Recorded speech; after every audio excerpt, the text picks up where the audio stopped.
Hi friends, welcome to Kavya Nayana cooking channel. ನಾನು ಸುಷ್ಮಾ. ಬನ್ನಿ, ಇವತ್ತೊಂದು ಡಿಫ್ರೆಂಟ್ ಆಗಿರೋ ಕೇಕ್ ರೆಸಿಪಿನ ತಗೊಂಡ್ ಬಂದಿದ್ದೀನಿ. ಏನಪ್ಪಾ ಅಂದ್ರೆ ರಾಗಿ ಹಿಟ್ಟು ಬಾಳೆಹಣ್ಣಿನ ಚಾಕ್ಲೇಟ್ ಕೇಕ್ ಯಾವ ತರ ಮಾಡೋದು ಅಂತ ಸಿಂಪಲ್ ಆಗಿ ತೋರಿಸ್ಕೊಡ್ತೀನಿ. ಏನೇನ್ ಪದಾರ್ಥ ಬೇಕು ಅಂತ ನೋಡ್ಕೊಳ್ಳೋಣ ಬನ್ನಿ ಫ್ರೆಂಡ್ಸ್. 1 ಕಪ್ ಅಷ್ಟು ರಾಗಿ ಹಿಟ್ಟನ್ನ ತಗೊಂಡಿದ್ದೀನಿ. 2 ಬಾಳೆಹಣ್ಣನ್ನ ತಗೊಂಡಿದ್ದೀನಿ. 2 ಸ್ಪೂನ್ ಆಗುವಷ್ಟು ಕೋಕೋ ಪೌಡರ್ನ ತಗೋತಾ ಇದ್ದೀನಿ. 2 ಸ್ಪೂನ್ ಆಗುವಷ್ಟು ಹಾಲಿನ ಪೌಡರ್ನ ತಗೊಂಡಿದ್ದೀನಿ. ಅರ್ಧ ಕಪ್ ಸಕ್ಕರೆ, ಅರ್ಧ ಕಪ್ ಕಾಯಿಸಿ ಆರಿಸಿರುವ ಹಾಲು, 1/4 ಕಪ್ ಆಗುವಷ್ಟು ಅಡಿಗೆ ಎಣ್ಣೆ, 1 tea spoon baking powder, 1/4 tea spoon baking soda, vanilla essence, Chacko chips, 1 table spoon ಅಷ್ಟು ನಿಂಬೆಹಣ್ಣಿನ ರಸ. ಈಗ ಹೇಗ್ ಮಾಡೋದು ಅಂತ ತೋರಿಸ್ಕೊಡ್ತೀನಿ ಬನ್ನಿ ಫ್ರೆಂಡ್ಸ್. ಒಂದು ಮಿಕ್ಸಿ ಜಾರನ್ನ ತಗೊಂಡಿದ್ದೀನಿ. ಅರ್ಧ ಕಪ್ ಸಕ್ಕರೆನ ಪೌಡರ್ ಮಾಡ್ಕೊಂಡು ಬರ್ತೀನಿ. ಸಕ್ಕರೆ ಪುಡಿನ ಈ ಬೌಲ್ಗೆ ನಾನು ತೆಗಿತೀನಿ. ಮತ್ತೆ ಅದೇ ಮಿಕ್ಸಿ ಜಾರಿಗೆ ನಾನು 1/4 ಕಪ್ ಆಗುವಷ್ಟು ಎಣ್ಣೆನ ಹಾಕೋತಾ ಇದ್ದೀನಿ. ಅರ್ಧ ಕಪ್ ಆಗುವಷ್ಟು ಹಾಲು, ವೆನಿಲಾ ಎಸೆನ್ಸ್, ಹಾಗೆ 2 ಬಾಳೆಹಣ್ಣನ್ನು ಕೂಡ ಇದರಲ್ಲೇ ಈ ತರ ಪೀಸ್ಗಳನ್ನ ಮಾಡಿ ಹಾಕೊಳ್ಳೋಣ. ಇದೆಲ್ಲವನ್ನು ನಾವು ಪೇಸ್ಟ್ ಮಾಡ್ಕೊಂಡು ಬರೋಣ. ನೋಡಿ, ಇವಾಗ ನುಣ್ಣಗೆ ಪೇಸ್ಟ್ ತರ ಮಾಡ್ಕೊಂಡು ಬಂದಿದ್ದೀನಿ. ಇದನ್ನು ಕೂಡ ಅಷ್ಟೇ ಈ ಸಕ್ಕರೆ ಬೌಲ್ಗೆನೆ ಹಾಕೊಳ್ಳೋಣ. ನೋಡಿ, ಈ ತರ ಕ್ರೀಮಿಯಾಗಿ ರುಬ್ಕೊಂಡು ಬರಬೇಕು. ಇವಾಗ ಇದಕ್ಕೆ ನಾನು 1 ಕಪ್ ಆಗುವಷ್ಟು ರಾಗಿ ಹಿಟ್ಟನ್ನ ಹಾಕೋತಾ ಇದ್ದೀನಿ. 2 ಟೇಬಲ್ ಸ್ಪೂನ್ ಅಷ್ಟು ಹಾಲಿನ ಪುಡಿನ ಹಾಕೋತಾ ಇದ್ದೀನಿ. ಒಂದೊಳ್ಳೆ ಫ್ಲೇವರ್ ಕೊಡುತ್ತೆ. 2 ಟೇಬಲ್ ಸ್ಪೂನ್ ಆಗುವಷ್ಟು ಕೋಕೋ ಪೌಡರ್ನ ಹಾಕೋತಾ ಇದ್ದೀನಿ. ನೀವು ಬೇಕನ್ನೋರು ಹಾಕೊಳ್ಳಿ, ಬೇಡ ಅನ್ನೋರು ಸ್ಕಿಪ್ ಮಾಡ್ಬೋದು. ನೋಡಿ, 2 ಸ್ಪೂನ್ ಹಾಕೊಂಡಿದ್ದೀನಿ. ಈಗ ಇದೆಲ್ಲವನ್ನು ನಾವು ಚೆನ್ನಾಗಿ ಮಿಕ್ಸ್ ಮಾಡ್ಕೊಳ್ಳೋಣ. ಸ್ವಲ್ಪ ಕೂಡ ಗಂಟಿಲ್ದಂಗೆನೆ ನೋಡಿ ನೀಟಾಗಿ ಮಿಕ್ಸ್ ಮಾಡ್ಕೊಳ್ಳಿ. ಕಲಸಿದ ಮೇಲೆ ಸ್ವಲ್ಪ ಹಾಲು ಬೇಕಂದ್ರೆ ನೀವು ಹಾಲು ಕೂಡ ಹಾಕೋಬಹುದು. ಹೊಸಬರು ಯಾರಾದ್ರೂ ನಮ್ಮ ಚಾನೆಲ್ ನೋಡ್ತಾ ಇದ್ರೆ ಪ್ಲೀಸ್ ಸಬ್ಸ್ಕ್ರೈಬ್ ಮಾಡ್ಕೊಂಡು ನೋಡಿ. ವಿಡಿಯೋನ ಎಲ್ಲೂ ಕೂಡ ಸ್ಕಿಪ್ ಮಾಡಬೇಡಿ, ಪೂರ್ತಿಯಾಗಿ ವಿಡಿಯೋ ನೋಡಿ ಸಪೋರ್ಟ್ ಮಾಡಿ ಫ್ರೆಂಡ್ಸ್. ಬ್ಯಾಟರ್ನ ಚೆನ್ನಾಗಿ ಮಿಕ್ಸ್ ಮಾಡ್ಕೊಂಡಿದ್ದೀನಿ. ಸ್ವಲ್ಪ ಕೂಡ ಗಂಟು ಉಳಿಬಾರ್ದು, ಆ ತರ ನಾವು ಮಿಕ್ಸ್ ಮಾಡ್ಕೋಬೇಕು. ನೋಡಿ, ನೋಡ್ತಾ ಇದ್ದೀರಾ. ಈಗ ಸೋಡಾ ಹಾಕೋಕ್ಕಿಂತ ಮುಂಚೆ ನಾವು ಇಲ್ಲಿ ಫ್ರೀ ಹೀಟ್ ಮಾಡೋದಕ್ಕೆ ಪಾತ್ರೆನ ಒಲೆ ಮೇಲೆ ಇಡೋಣ. ನೋಡಿ, ಒಲೆ ಮೇಲೆ ಒಂದು ದಪ್ಪ ತಳದ ಪಾತ್ರೆನ ಇಟ್ಕೊಂಡಿದ್ದೀನಿ. ಅದಕ್ಕೆ ಉಪ್ಪನ್ನ ಹಾಕೊಂಡಿದ್ದೀನಿ. ಈಗ ಒಲೆನ ಆನ್ ಮಾಡ್ಕೊಂಡಿದ್ದೀನಿ. ಈಗ ಮುಚ್ಚಳ ಮುಚ್ಚಿ ನಾನೊಂದು 10 ನಿಮಿಷ ಇದನ್ನ ಫ್ರೀ ಹೀಟ್ ಮಾಡ್ತೀನಿ. ಫ್ರೀ ಹೀಟ್ ಮಾಡಿದ ಮೇಲೆನೆ ನಾವು ಕೇಕ್ ಟೀನ ಇದರೊಳಗಡೆ ಇಡಬೇಕು. ಇವಾಗ ಒಂದು 10 ನಿಮಿಷ ಫ್ರೀ ಹೀಟ್ ಆಗ್ಲಿ. ಈಗ ನೋಡಿ, ಇದಕ್ಕೆ ಸೋಡಾ ಹಾಕೋತಾ ಇದ್ದೀನಿ 1/4 ಚಮಚ, ಹಾಗೆ 1 ಟೀ ಸ್ಪೂನ್ ಅಷ್ಟು ಬೇಕಿಂಗ್ ಪೌಡರ್ ಹಾಕೋತಾ ಇದ್ದೀನಿ.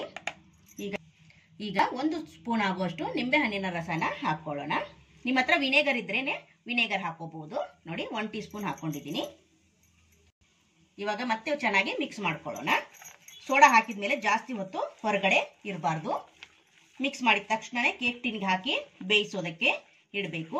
ತುಂಬಾ ಡಿಫ್ರೆಂಟ್ ಆಗಿ ತೋರಿಸ್ಕೊಡ್ತಾ ಇದ್ದೀನಿ. ಯಾವಾಗ್ಲೂ ಒಂದೇ ತರ ಕೇಕ್ನ ತಿಂದು ಬೇಜಾರಾಗಿರುತ್ತಲ್ವಾ. ಇವತ್ತು ರಾಗಿ ಹಿಟ್ಟಲ್ಲಿ ಮುದ್ದೆ ಮಾಡಿ ತಿಂತಾ ಇರ್ತೀರಾ, ಹಾಗೆ ಗಂಜಿ ಅಂಬಲಿ ಎಲ್ಲ ಮಾಡಿ ಕುಡಿತಾ ಇರ್ತೀರಾ.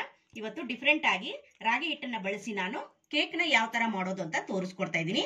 ಎಲ್ಲರ ಮನೇಲೂ ರಾಗಿ ಹಿಟ್ಟಿದ್ದೇ ಇರುತ್ತೆ. ನೀವು ಕೂಡ ಒಂದ್ಸತಿ ಟ್ರೈ ಮಾಡಿ ನೋಡಿ, ನಿಮ್ಗೂ ಕೂಡ ಇಷ್ಟ ಆಗುತ್ತೆ. ಕೇಕ್ ಟಿನ್ ಇದ್ರೆ ಕೇಕ್ ಟಿನ್ಗೆ ಹಾಕೊಳ್ಳಿ, ಇಲ್ಲಾಂದ್ರೆ ಮನೇಲಿ ಯಾವ್ದಾದ್ರು ಪಾತ್ರೆ ಇರುತ್ತಲ್ವಾ ಆ ಪಾತ್ರೆಗೂ ಕೂಡ ನೀವು ಹಾಕೋಬಹುದು. ಈಗ ಚೆನ್ನಾಗಿ ಮಿಕ್ಸ್ ಮಾಡ್ಕೊಂಡಿದ್ದೀನಿ. ನೋಡಿ, ಚಾಕೋ ಚಿಪ್ಸ್ ನ 1-2 ಸ್ಪೂನ್ ಅಷ್ಟು ಹಾಕೋತಾ ಇದ್ದೀನಿ. ನೀವು ಇಲ್ಲಿ ಡ್ರೈ ಫ್ರೂಟ್ಸ್ ಕೂಡ ಹಾಕೋಬಹುದು. ನಿಮ್ಮ ಹತ್ರ ಏನಿರುತ್ತೋ ಅದನ್ನೇ ಹಾಕೊಳ್ಳಿ, ಇದೇ ಹಾಕೋಬೇಕಂತ ಏನಿಲ್ಲ. ನೋಡಿ, ಇವಾಗ ಚೆನ್ನಾಗಿ ಮಿಕ್ಸ್ ಮಾಡ್ಕೊಂಡಿದ್ದಾಗಿದೆ. ಈಗ ಇದನ್ನ ಟಿನ್ಗೆ ಹಾಕೊಳ್ಳೋಣ. ನೋಡಿ, ನನ್ನ ಹತ್ರ ಹಾರ್ಟ್ ಶೇಪ್ದು ಕೇಕ್ ಟಿನ್ ಇತ್ತು, ಅದಕ್ಕೆ ನಾನು ಹಾಕೋತಾ ಇದ್ದೀನಿ. ನಿಮ್ಮ ಮನೇಲಿ ಯಾವ್ದಾದ್ರು ಪಾತ್ರೆಗೆ ನೀವು ಅಲ್ಯೂಮಿನಿಯಂ ಪಾತ್ರೆಗೆ ಹಾಕೋಬಹುದು. ಇವಾಗ ಎಲ್ಲ ಬ್ಯಾಟರ್ನು ಹಾಕೊಳ್ಳೋಣ. ನೋಡಿ, ಈ ತರ ಇರಬೇಕು ಹದ. ತುಂಬಾ ತೆಳುನೂ ಅಲ್ಲ, ತುಂಬಾ ಗಟ್ಟಿನೂ ಅಲ್ಲ. ನೋಡ್ತಾ ಇದ್ದೀರಾ.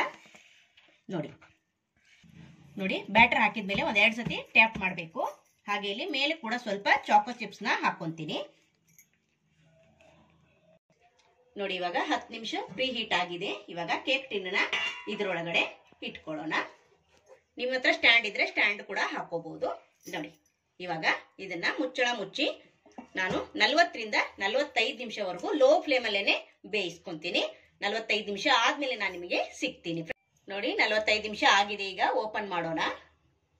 Wow, super. ನೋಡಿ ಫ್ರೆಂಡ್ಸ್, ಎಷ್ಟು ಸಖತ್ತಾಗಿ ಬಂದಿದೆ. ಇವಾಗ ಆಗಿದೆಯಲ್ಲ ಅಂತ ಒಂದು ಕಡ್ಡಿನ ಹಾಕ್ಬಿಟ್ಟು ಚೆಕ್ ಮಾಡೋಣ. ನೋಡಿ ವಾವ್ ಸೂಪರ್. ಸ್ವಲ್ಪ ಕೂಡ ಕಡ್ಡಿ ಗಂಟಿಲ್ಲ, ನೋಡ್ತಾ ಇದ್ದೀರಾ. ಇವಾಗ ಇದನ್ನ ಒಲೆನ ಆಫ್ ಮಾಡ್ಕೊಂಡಿದೀನಿ, ತಣ್ಣಗಾಗೋದಕ್ಕೆ ಬಿಡೋಣ. ಫುಲ್ಲು ತಣ್ಣಗಾದ್ಮೇಲೆ ನಾವು ಕಟ್ ಮಾಡ್ಬೇಕಾಗುತ್ತೆ. ಇನ್ನು ಬಿಸಿ ಇರುವಾಗ ಕಟ್ ಮಾಡಕ್ ಹೋಗ್ಬೇಡಿ, ಚೆನ್ನಾಗಿ ಬರೋದಿಲ್ಲ. ಇವಾಗ ಇದು ಫುಲ್ಲು ತಣ್ಣಗಾಗಲಿ. ನೋಡಿ ಫ್ರೆಂಡ್ಸ್, ಕೇಕು ಫುಲ್ಲು ತಣ್ಣಗಾಗಿದೆ. ಇವಾಗ ಸೈಡ್ ಎಲ್ಲ ಬಿಡಿಸ್ಕೊಳ್ಳೋಣ ಚಾಕುವಿನ ಸಹಾಯದಿಂದ. ತುಂಬಾ ಚೆನ್ನಾಗಿ ಬಂದಿದೆ ನೋಡಿ. ಈ ತರ ನಿಧಾನಕ್ಕೆ ಬಿಡಿಸ್ಕೊಳ್ಳಿ. ನೋಡಿ ನಿಧಾನಕ್ಕೆ ಬರುತ್ತೆ ನೋಡಿ. ನೋಡಿ ಇವಾಗ ಸೈಡ್ ಎಲ್ಲ ಬಿಡಿಸ್ಕೊಂಡಿದ್ದೀನಿ. ಇವಾಗ ಪ್ಲೇಟ್ಗೆ ಹಾಕೊಳ್ಳೋಣ. ಒಂದೆರಡು ಸತಿ ಟ್ಯಾಪ್ ಮಾಡೋಣ. ನೋಡಿ ಫ್ರೆಂಡ್ಸ್, ವಾವ್ ಸೂಪರ್. ನೋಡಿ ಟಿನ್ಗೆ ಸ್ವಲ್ಪ ಕೂಡ ಹತ್ತಿಲ್ಲ, ಎಷ್ಟು ಚೆನ್ನಾಗಿ ಬಂದಿದೆ ಅಲ್ವಾ. ಇವಾಗ ಮೇಲ್ಗಡೆ ಪೇಪರ್ನ ತೆಗೆದು ಬಿಡೋಣ. ನೋಡಿ ವಾವ್ ಸೂಪರ್, ಸಖತ್ತಾಗಿ ಬಂದಿದೆ ಫ್ರೆಂಡ್ಸ್. ನೀವು ಕೂಡ ಒಂದ್ಸತಿ ಟ್ರೈ ಮಾಡಿ ನೋಡಿ. ನೋಡಿ ಎಷ್ಟು ಪಾಂಜಿಯಾಗಿ ಬಂದಿದೆ ಅಂತ ನೋಡಿದ್ರಲ್ಲ ಫ್ರೆಂಡ್ಸ್. ಸೂಪರ್ ಆಗಿ ರಾಗಿ ಹಿಟ್ಟಿನ ಕೇಕು ಯಾವ ತರ ಮಾಡೋದಂತ ನೋಡ್ತಾ ಇದ್ದೀರಾ. ನಿಮ್ಗೂ ಕೂಡ ಇಷ್ಟ ಆಗಿದೆ ಅಂತ ಭಾವಿಸ್ತಾ ಇದ್ದೀನಿ. ನೋಡಿದ್ರ ಫ್ರೆಂಡ್ಸ್, ಸೂಪರ್ ಆಗಿ ರೆಡಿ ಆಗಿದೆ. ಇವಾಗ ಇದನ್ನ ಕಟ್ ಮಾಡ್ಕೊಳ್ಳೋಣ. ನಿಮ್ಗೆ ಯಾವ ಸೈಜ್ ಬೇಕೋ, ನಿಮ್ಗೆ ಯಾವ ತರ ಬೇಕೋ ಆ ತರ ಕಟ್ ಮಾಡ್ಕೊಳ್ಳಿ. ನೋಡಿ ಇವಾಗ ನಾನು ಇದನ್ನ ಕಟ್ ಮಾಡ್ಕೊಂಡು ತೋರಿಸ್ತೀನಿ. ನೋಡಿ ಎಷ್ಟು ಸ್ಪಾಂಜಿಯಾಗಿ ಸಾಫ್ಟ್ ಆಗಿ ಬಂದಿದೆ ಅಂತ ನೋಡಿ. ವಾವ್ ಸೂಪರ್, ಯಾವ ಬೇಕರಿಗಿಂತನೂ ಕಡಿಮೆ ಇಲ್ಲ. ನೋಡ್ತಾ ಇದ್ದೀರಾ ಎಷ್ಟು ಸ್ಪಾಂಜಿಯಾಗಿ ಬಂದಿದೆ ಅಂತ. ಸೂಪರ್. ನೋಡಿ ಮುರಿದ್ಬಿಟ್ಟು ತೋರಿಸ್ತೀನಿ. ನೋಡಿ ಸೂಪರ್ ಆಗಿ ಬಂದಿದೆ ನೋಡಿ. ವಾವ್ ಸೂಪರ್, ಸಖತ್ತಾಗಿ ಬಂದಿದೆ ಫ್ರೆಂಡ್ಸ್. ನೋಡಿ ಈ ಕಡೆನೂ ಕೂಡ ಕಟ್ ಮಾಡ್ಕೊಳ್ಳೋಣ. ನಿಮ್ಗೆ ಯಾವ ಶೇಪ್ ಬೇಕೋ ಆ ಥರ ಮಾಡ್ಕೊಳ್ಳಿ ಫ್ರೆಂಡ್ಸ್. ನೋಡಿ ನೋಡಿ ಸಖತ್ತಾಗಿ ಬಂದಿದೆ ಫ್ರೆಂಡ್ಸ್. ನೋಡಿ ನೋಡ್ತಾ ಇದ್ದೀರಾ, ಸೂಪರ್. ಒಂದೊಳ್ಳೆ ಶೇಪ್ನ ಕೊಡೋಣ ನಾವು ಕೇಕಿಗೆ. ನೋಡಿ ನೋಡ್ತಾ ಇದ್ದೀರಾ ಫ್ರೆಂಡ್ಸ್. ನೋಡಿ ನೋಡಿ ಸೂಪರ್. ಚಿಕ್ಕ ಚಿಕ್ಕ ಪೀಸ್ಗಳನ್ನಾಗಿ ಮಾಡ್ಕೊತೀನಿ. ನೋಡ್ತಾ ಇದ್ದೀರಾ ನೋಡಿ, ಈ ತರ ಸೂಪರ್ ಆಗಿ ಕಾಣಿಸ್ತಾ ಇದೆ ಅಲ್ವಾ ಫ್ರೆಂಡ್ಸ್. ನೀವು ಕೂಡ ಒಂದ್ಸತಿ ಮಕ್ಕಳಿಗೆ ಮಾಡ್ಕೊಡಿ. ಮಕ್ಕಳು ತುಂಬಾ ಖುಷಿ ಪಟ್ಟು ತಿಂತಾರೆ. ಬೇಸಿಗೆ ರಜೆ ಅಲ್ವಾ, ಮಕ್ಕಳು ಮನೆಯಲ್ಲಿ ಇರ್ತಾರೆ. ಅವ್ರಿಗೂ ನೀವು ಈ ತರ ಮಾಡಿಕೊಟ್ರೆ ತುಂಬಾ ಖುಷಿ ಪಟ್ಟು ತಿಂತಾರೆ. ನೋಡ್ತಾ ಇದ್ದೀರಾ ಫ್ರೆಂಡ್, ಎಷ್ಟು ಸಖತ್ತಾಗಿ ರೆಡಿ ಆಯ್ತು ಅಂತ. ಈ ವಿಡಿಯೋ ನಿಮಗೆ ಇಷ್ಟವಾದ್ರೆ ಪ್ಲೀಸ್ ಲೈಕ್ ಮಾಡಿ, ಶೇರ್ ಮಾಡಿ, ಕಮೆಂಟ್ ಮಾಡಿ, ಸಬ್ಸ್ಕ್ರೈಬ್ ಮಾಡ್ಕೊಳ್ಳಿ. ನಮ್ಮ ವಿಡಿಯೋ ನೋಡಿದ್ದಕ್ಕಾಗಿ ನಿಮ್ಮೆಲ್ಲರಿಗೂ ಧನ್ಯವಾದಗಳು. Thank you for watching. ನಮಸ್ಕಾರ ಫ್ರೆಂಡ್.